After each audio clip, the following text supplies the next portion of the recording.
But then he goes deeper. So he's basically confused what a muscle contraction is, but he wants to explain his point. So it's 6 minutes 31.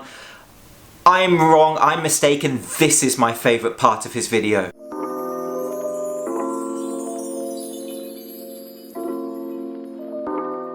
So I had no intention at all about making a video concerning VShred.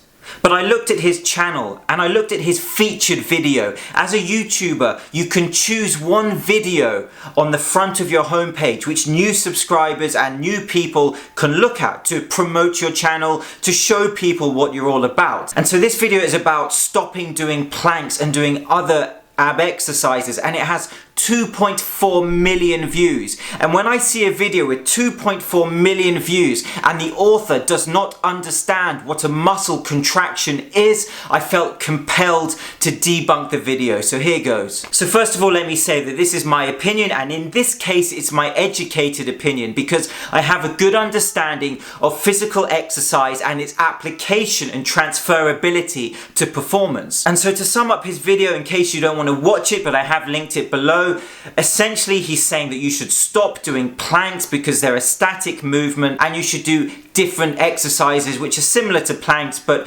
which are not isometric. Now in essence that's fine, you know, people can debate whether certain exercises are useful or not. That isn't really what matters to me. What matters to me is the why. Whenever you make a video stating something, you have to explain why.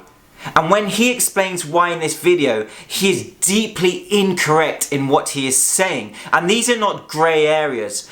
In fitness, there are so many grey areas, but this is black and white textbook definitions of physical fitness, such as muscle contractions, which he simply shows that he does not understand in this video, in my opinion. At 1 minute 33, VShred says, what's the main reason for having abs? I'd say to grow your YouTube channel.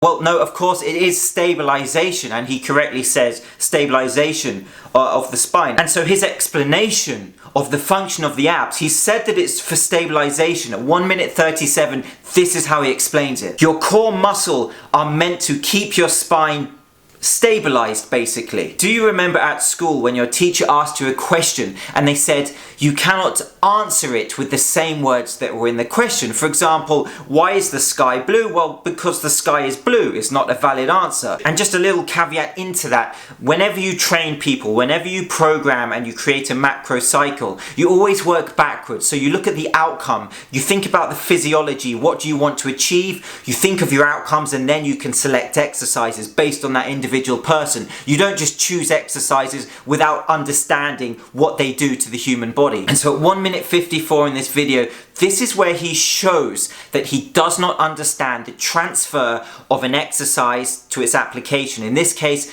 how the plank would benefit a squat. And this is really worrying for a channel with 500,000 subscribers. And basically he says you should stop doing planks because things such as squats and pull-ups and bench press are short movements, whatever that means. They're short movements, and so a plank does not translate because a plank is this endurance type exercise.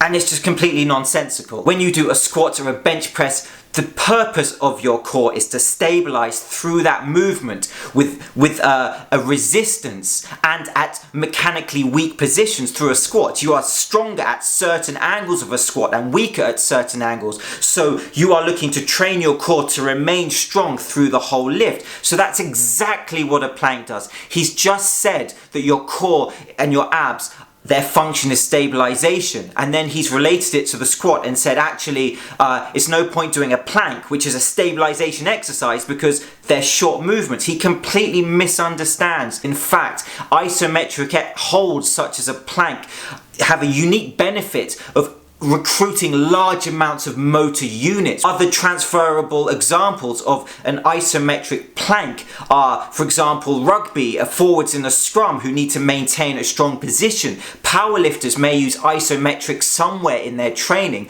to improve strength at certain joint angles. And so there are many applications of an isometric hold to squatting and benching and deadlifting and pull-ups, and so he's just completely wrong. And here is perhaps the most worrying thing in the video, that somebody who is recommending you stop doing a plank and do variations of a plank does not understand the muscles worked in a plank. That is day one at the gym. That is day one in personal trainer class. What is this exercise and what muscles does it work? So at 2 minutes 50, he's talking about the problems with the static plank, as he calls it. Unless you are staying aware of the exact form that you have and tensing your abs the entire time, flexing as hard as you can and making sure you are not working any other muscles. Oh, hold on a minute. So here he's saying that a plank is really useless unless you are aware of this tensing of your abs and not working other muscles. Well, that's impossible.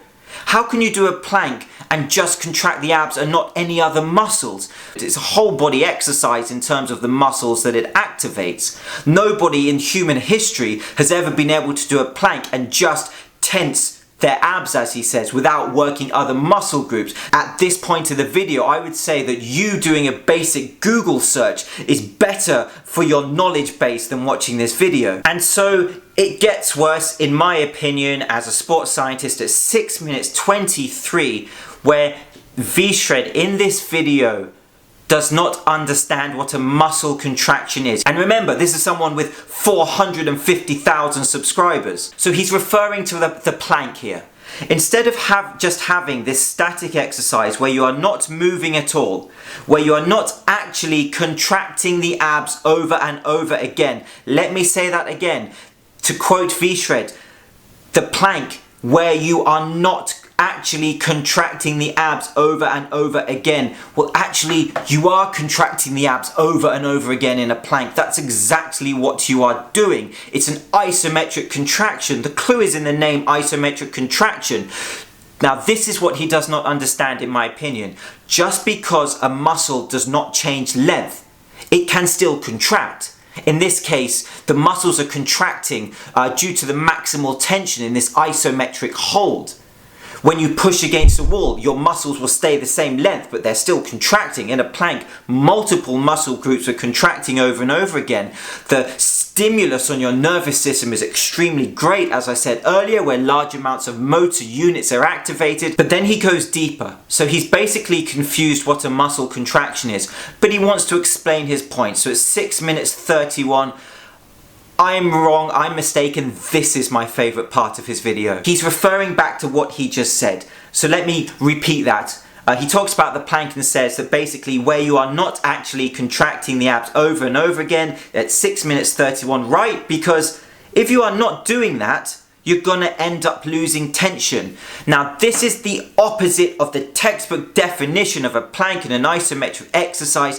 The whole purpose of an isometric hold is that you are able to maintain maximal tension for more time. He's saying that in a static plank, you're losing tension, whatever the hell he thinks that means. No, it's the complete opposite. By all means, consider variations to planks, but understand why you're doing so, because that will translate to your knowledge base for other exercises in your program and ultimately lead to you creating greater changes. Now, at this point, people are going to say, well, Jeff Cavalier made a video saying planks, they're an alternative to planks. Yes, he did, and I watched that too. Now, in his video, it's blindingly obvious early on that he's talking about the principle of progressive overload. He basically said if you can do a plank for a certain amount of time, it's not efficient, and therefore he shows rotation within the plank to progressively overload and make the exercise harder. Now, this is important with any calisthenic exercise, that you are able to create variations of the exercise to make it harder. And something I noticed in Athlenex's videos is this concept of rotation, especially within core exercises, but calisthenics generally, which to me suggests that this is a philosophy that he has implemented within his training. Now, I could of course disagree with Athlenex. That doesn't mean that he's wrong. He's brilliant. He's the best there is on YouTube. But I could say, for example, if you can hold a plank easily for 1 minute, then put it at the end of your workout. I believe planks have a practical application. Put it at the end of your workout where your muscles are already fatigued.